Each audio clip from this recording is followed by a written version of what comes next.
এবার তোলাবাজি ও মারধরের অভিযোগে পুলিশের হাতে গ্রেপ্তার হলেন পূর্ব বর্ধমান জেলা পরিষদের অধ্যক্ষ তথা খণ্ডঘোষ ব্লক তৃণমূল কংগ্রেসের সভাপতি অপার্থিব ইসলাম ওরফে ফাগুন।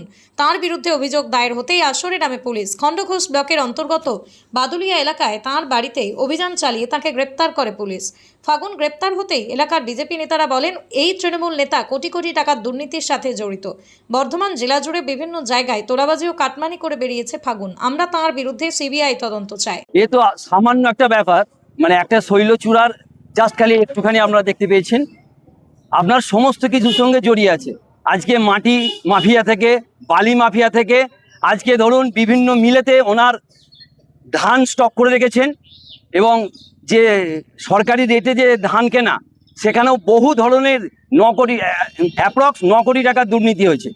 সমস্ত দুর্নীতি আমরা তদন্ত চাইছি, এবং এর সঙ্গে যারা জড়িয়ে আছেন তাদের প্রত্যেককে আমরা প্রশাসনের আনার জন্য এবং তদন্ত করার জন্য আমরা তদন্ত চাইছি। বিশেষ করে ফাগুনের এগেনস্টে আমরা সিবিআই তদন্ত চাইছি, কেন ওনার যে সম্পত্তির পরিমাণ আজকে আমরা দেখতে পাচ্ছি, একটা দেবত্ব সম্পত্তিকে উনি নিজের নামে কনভার্ট করেছেন, করে আজকে বাড়ি করেছেন। এটা তো গেল একটা।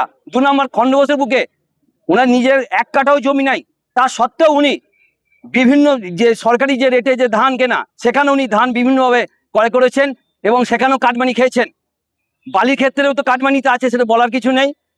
বিভিন্ন বিষয়ে আমরা সম্পূর্ণ তদন্ত চাইছি, এবং এর সঙ্গে যারা জড়িত আছে তাদের প্রত্যেকেই এই আওতায় আনার জন্য আমরা তদন্ত জানাচ্ছি, আবেদন জানাচ্ছি প্রশাসনের কাছে।